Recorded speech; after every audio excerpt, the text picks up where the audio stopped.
Take a look at this terrain. This terrain was not painted by human hands, this was painted by Prismacast technology. This uses compounds that react with UV light to automatically paint details onto these dungeon tiles. These are from Archon Studio, and today we're going to be testing them out properly, even on animals. I was one of a few content creators lucky enough to be sent a sample pack from Archon. Live on GameFound, you can find Dungeons Lasers Caves, which just surpassed 875,000, so congratulations to the team. I am going to be testing their new pre-painted technology here today, and to start with we're going to prep some tiles ready for painting tests.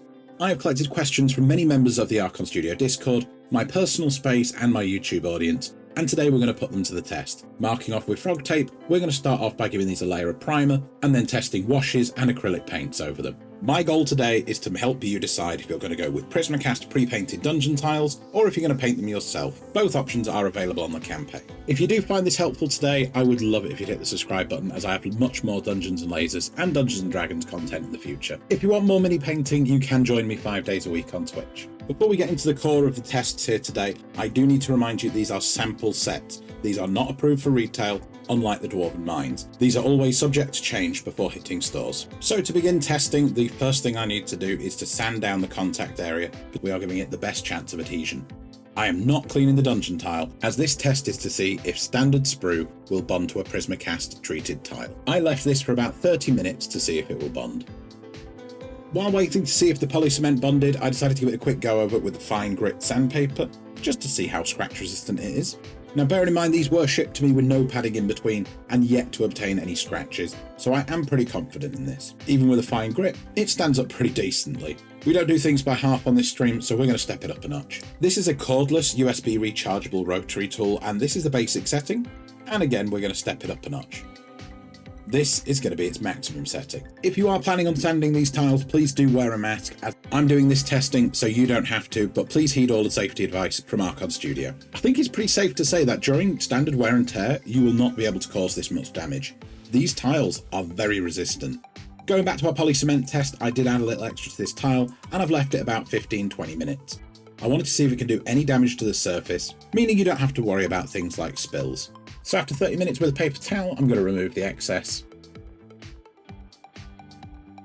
There is no reaction at all, no damage.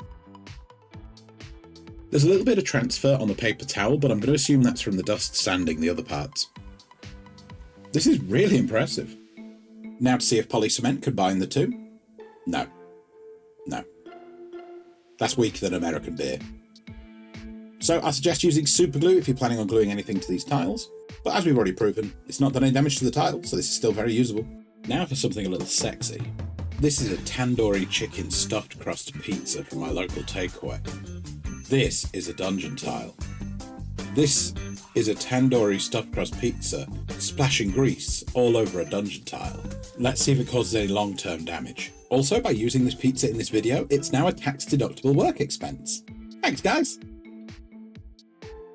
As you can see, no damage. Remarkable. You don't have to fear about snacks at the table ever again. Like many of you, I do keep a messy workstation, so I occasionally get some isopropanol spills as I'm cleaning 3D prints, so I thought it'd be worth trying out on these dungeon tiles. I left this for 20 minutes. Perfectly fine.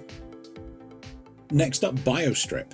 This is probably the best paint stripper for miniatures on the market. In fact, it's tailored to be used with miniatures in mind. Using one pot, it's got near enough an eternal life. You can use it when it's dirty. You normally leave it on for about 30 minutes on plastic miniatures. It is suitable for resin and metal as well. So after 30 minutes, let's see how it looks. What on earth has Archon Studio created here? This is some adamantium level painting. It's time to bring in the big guns. This is Willow. She is a Siamese cat who doesn't know she only weighs 3.2 kilos. We're now going to test out the murder mittens. Can confirm claws are more effective on flesh than they are on dungeon tiles. They resisted pretty damn good. Going back to painting, we're going to remove the frog tape from earlier and test the primer. This is from TT Combat and it's pretty resistant to touch. You can see some of the oils from my skin, but it's resistant. Prismacast does leave a texture on the surface, so I am going to test to see if they show during a wash. While we're going to use Satyr Brown from Too Thin Coat to test the ability over primer and the raw tiles. First observation is it is a little bit more abrasive than the standard tiles, but it's going to make no difference to your painting. Here I apply your standard 2 thin coats, and after a little drying time they're all safe to touch, no wear. Again, another successful test. Archon Studio have really changed the game here. Nobody can match this. It has been noted that there is a slight shine on these dungeon tiles. Now, what I've done here is I've covered half of it in tape, the other half isn't. The right hand side has been treated with a matte varnish.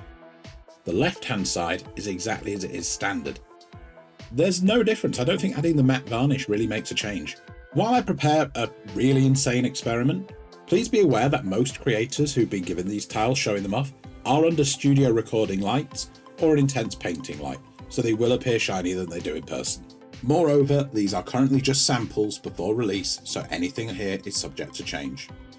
Before I continue, I want you to know I know this test is overkill. This is my size 15 shoe. This is a dungeon tile that's been Prismacast from Dungeons Lasers. I'm gonna go for a walk. Now I'm a very large man, I'm the hunk and chunk. Being realistic, I do expect damage to the tile, but if any paint remains, you've got a really durable product. I don't think many of you guys will end up walking around on your dungeon tiles. If you do find yourself walking through the sunny streets of Manchester with a dungeon tile strapped to your shoe, seek help. There we go, all secure. Hopefully this will survive long enough to see if paint actually comes up. So zip up for the sunny climate of Manchester, and off we go. Clearly my hobbies are mini painting and not gardening.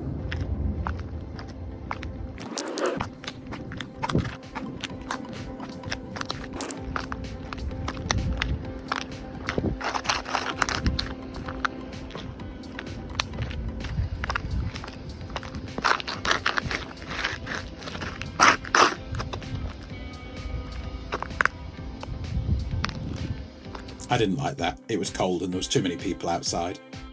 But look at my owlbear socks. I love them. And dear God, even applying a large man to these, there is still paint on the tiles. Now, admittedly, it is the places in the reclused areas, so maybe they didn't get hit so much, but this is non-standard testing. I think you guys will be fine playing D&D, even with metal dice. Hopefully between all the silliness, you do find this content helpful. Thank you again to Archon Studios for sending me the samples, really do appreciate it. And as always, my Patreons, you are the true champions. Thank you very much for keeping me in business and doing this hobby I love so much. I'll see you next time.